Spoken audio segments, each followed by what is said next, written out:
Hello everyone, welcome to the last episode of This Week in Parliament of 2023. After the Friday session, the House has adjourned for its winter break and it will not meet again until January 29th of next year.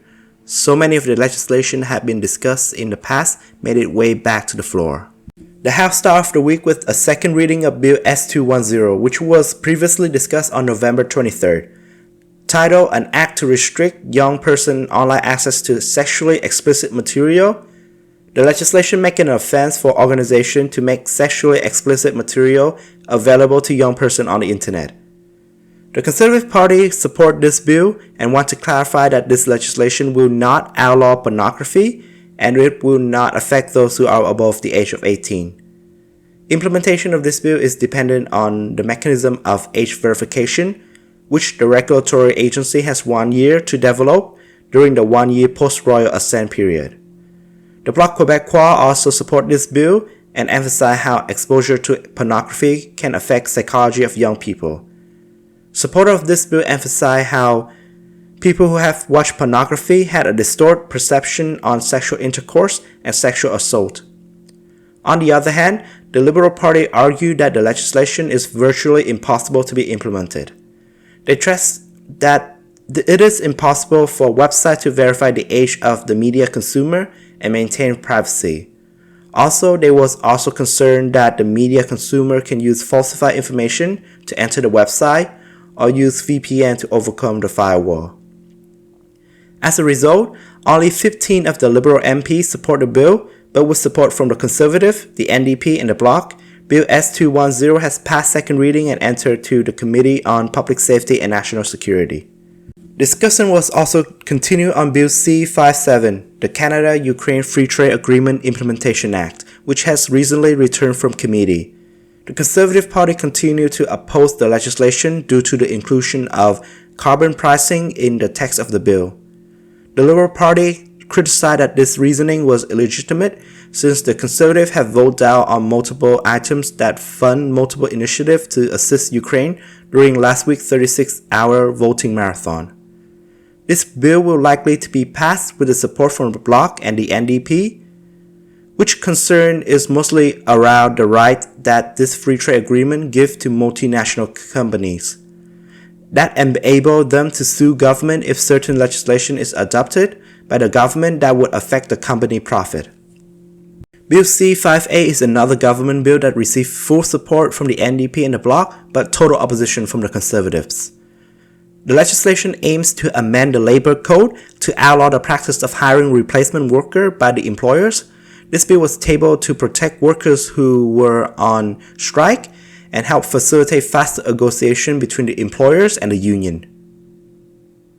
The Conservative Party continued the narrative that the Liberal Party is betraying the working class by granting authorization for foreign workers who are going to work at the Stellantis battery plants and intentionally mislabeling them as replacement workers.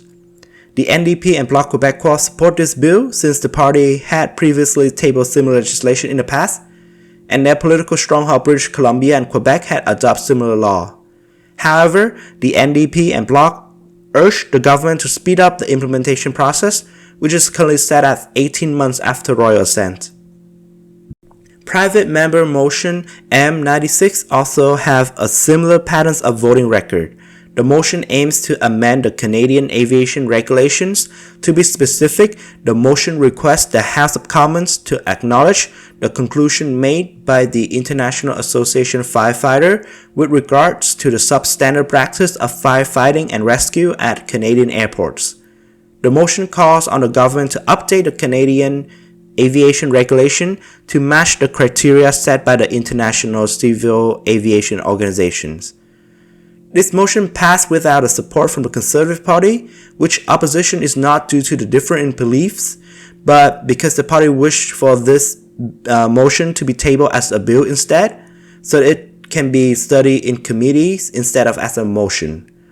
Also, the Conservative Party were concerned about the cost of extra security measure that would implement on the price of flights. Discussion was also conducted on Bill C-59, the Fall Economic Statement Act. However, discussion was not the right word. The leader of the Conservative Party, Mr. Pierre Poilievre, spoke for 1 hour straight and ran out the clock without giving other MPs a chance to question and discuss the bill. This action was within his right and within the right of the oppositional party, however it is unconventional.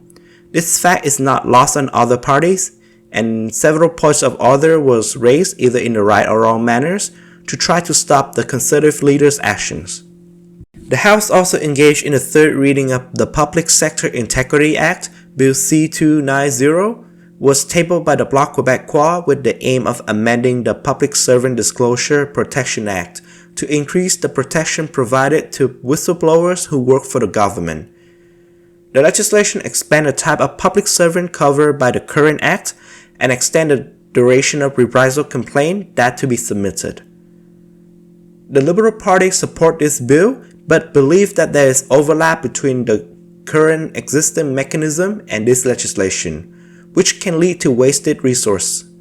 The Conservative Party state that this legislation is urgently needed and criticize the Liberal Party lack of attempt to pass similar legislation during their administration. The Conservative Party used past scandal that the government was involved in to emphasize their point. They also accused the NDP and Liberal of watering down the bill.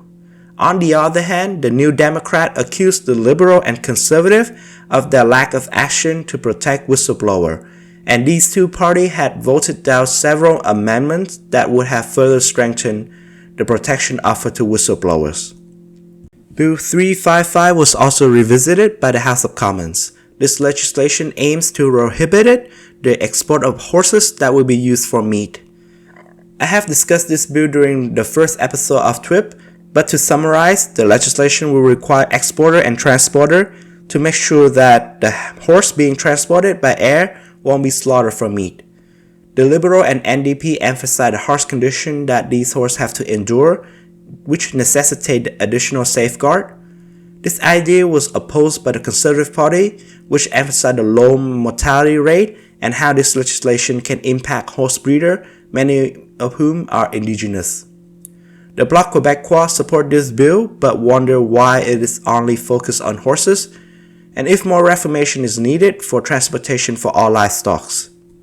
Bill S9 was also given a chance to be discussed in the House of Commons. Previously scheduled to be discussed on November 29th, it was postponed due to the Conservative Party launching a concurrent report on farming and food insecurity. This legislation aimed to amend the current Canadian Chemical Weapons Convention to make it more accordance with the current international standard.